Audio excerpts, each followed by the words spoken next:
An early start for Hartlepool veterans today as they had to renew their vaccinations before entering Sunderland. On arrival to the St Aidan's Stadium to a capacity crowd of 10, Hartlepool vets set about picking up and discarding as much fox shit from the pitch as possible. Poor Brian Rocky Hudson ended up with a stinky finger at this point. The 10:30 kick-off today was against Wearside FC, who, a full-strength vets team, had drawn 3-3 with in pre-season. Today, however, Hartlepool were down to a bare-bones squad of just 13 players. Well, 12 and a half as Ingy was there.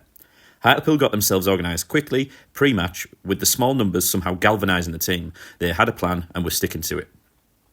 Playing in the new green kit, Hartlepool looked the part and certainly matched it with some of the football they were playing.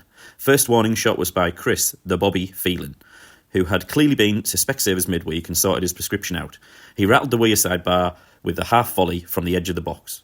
It didn't take long until Chris found the back of the net to make it 1-0 to the Vets after a stunning curling through ball from Ant Green set him up, finished left-footed beyond the flailing keeper. Although the Hartlepool defence had played a tight game so far, the Wearside FC baldy left winger had found himself in some considerable space and rifled a shot in, only for the pace of the ball to beat the grip of big Gav Wood's gloves, 1-1. Hartlepool heads did not drop though, and that fighting spirit remained, after the back four had to step up a gear to produce a bout of serious defending.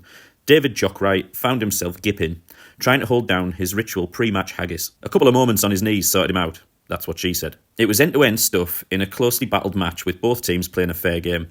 Alas, the Hartlepool attitude was stronger and led to them breaking down Wearside FC's spirit by scoring again, through that man, Chris Plod Phelan.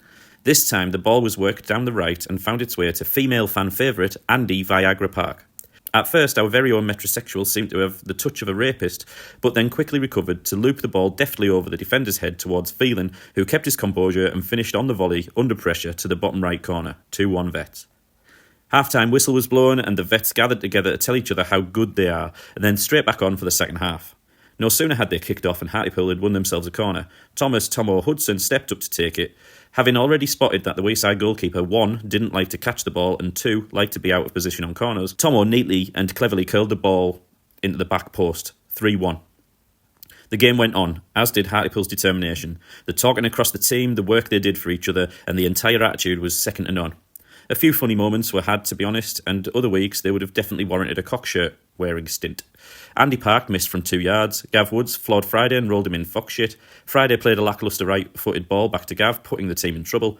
Gav's glove became somehow crazy greasy for the Wearside goal.